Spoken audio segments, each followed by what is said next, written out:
트랜스는 사전적인 의미로 의식이 없고 자신의 생각이나 행동에 대한 통제력을 갖지 못하는 가수면 상태를 말한다.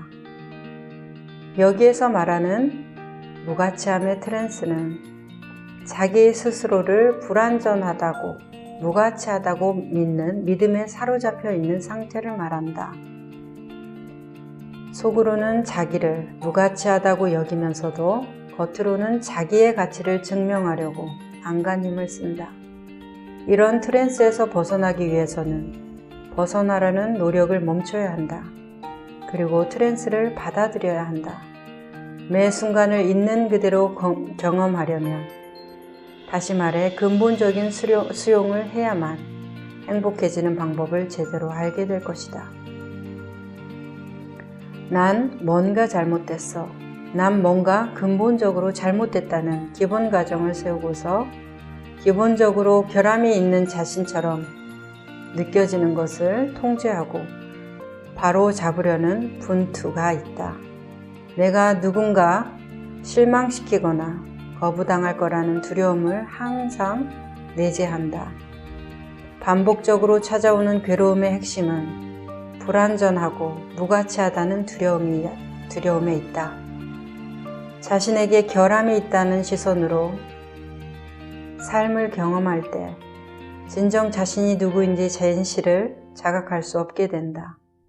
근본 수용은 자신을 무시한 세월, 자신을 판단하고 거칠게 다룬 세월, 지금 이 순간의 경험을 거부한 세월에 대한 치료이다.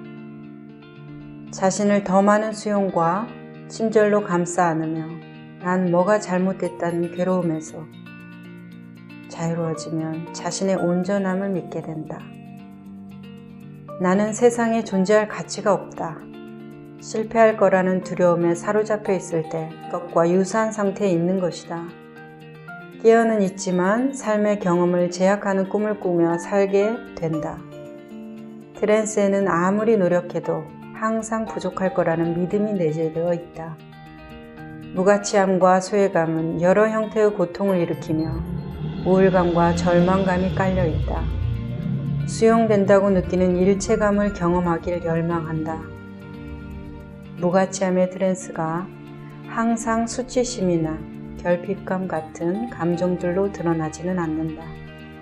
타인보다 우월하며 자신의 특별하고 중요하다는 감정에 사로잡힌 상태일지라도 생산적이거나 쓸모있거나 칭찬받을 수 있다고 느끼지 못하는 동안에 스스로 무가치하게 느끼기 때문에 계속 우월하다는 느낌이 재확인이 필요로 한다.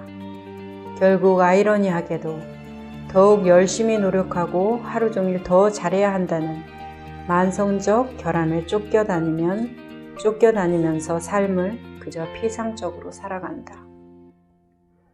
그냥 쉰다는 것의 의미, 참된 평화와 열린 마음을 만난 이후에도 나의 내부 비평가는 내가 얼마나 순수한지를 계속 평가했다. 속으로 외롭거나 두려울 때 겉으로 긍정적인 체하기 때문에 스스로를 믿지 못했다. 내가 얼마나 열심히 수행하는지를 보여줘 남에게 감명을 주려는 욕구는 스스로 당황스러운 것이었다. 지금과 다른 더 나은 사람과 되려고 분투했다. 별점을 정화하고 초월할 가능성을 제한하는 이상적인 세계관에 끌렸다. 완벽을 향한 탐구는 변화시켜야 한다는 가정에 기초했다.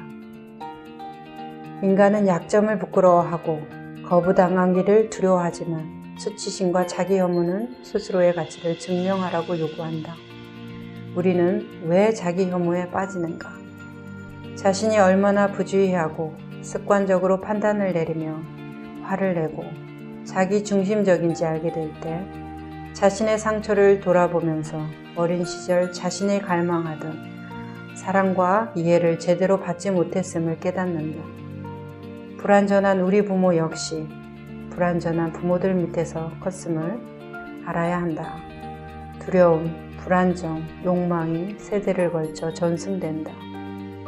부모는 자신이 중요하게 생각하는 방식으로 자녀들이 성공하기를 바란다. 이런 관점을 내면화할 때 우리는 소속감을 느끼며 달라지고 더 잘해야 한다는 것을 학습한다.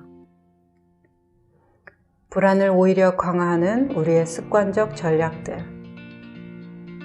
자신의 결점을 감추기 위해, 자신에게 있다고 믿는 잘못을 벌충하기 위해 끊임없이 자기 개선 프로젝트에 착수한다.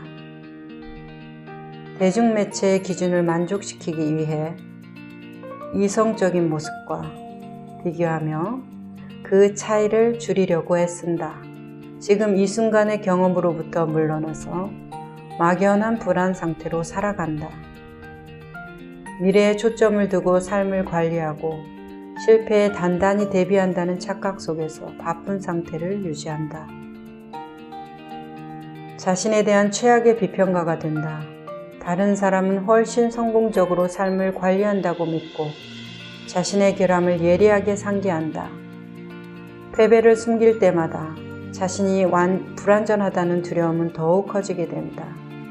남을 탓하면서 일시적으로 실패의 부담감에서 해방된다. 남을 능가하려고 할 때 그 자체로 자신은 충분히 선하지 않다는 근본 믿음이 강화된다. 타인을 적으로 만들기. 두려움 때문에 자신을 공격하고 문제의 근원으로 만든다. 이 감정들은 투사되어 타인을 적으로 만든다. 두려움이 클수록 적대감은 더욱 강렬해진다. 적을 만드는 일은 통제감을 주며 우월감을 느끼고 옳다고 믿게 하며 문제에 관해 뭔가를 하고 있다고 믿게 된다. 두려움과 욕구는 우리를 보호하고 번창하게 돕는 진화적 설계의 일부로서 매우 자연스러운 에너지이지만 정체성의 핵심이 될 때 존재의 충만함에서 벗어나 세계로부터 분리된 조각으로서의 자신을 동일시하게 된다.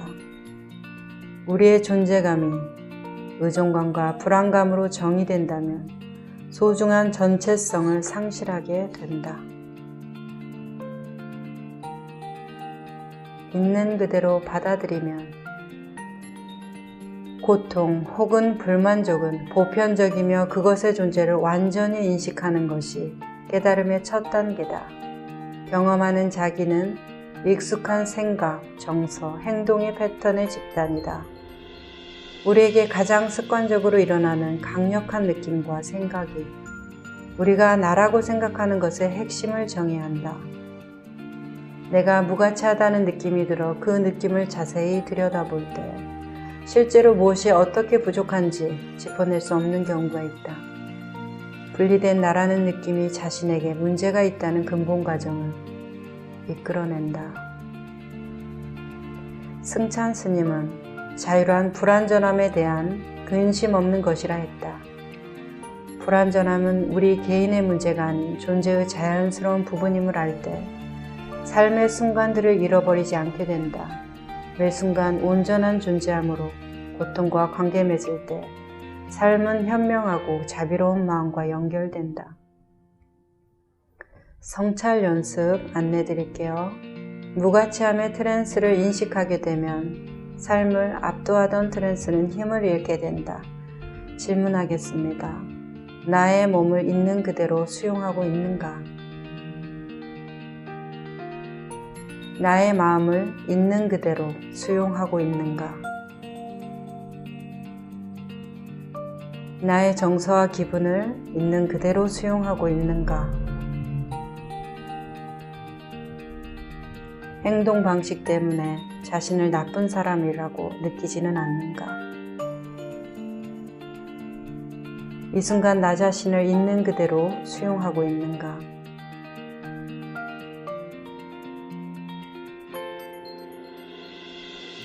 상대가 당신에 관해 알아주기를 가장 원하는 것은 무엇인가? 그 상대가 당신에 관해 지각하지 않기를 바라는 것은 무엇인가?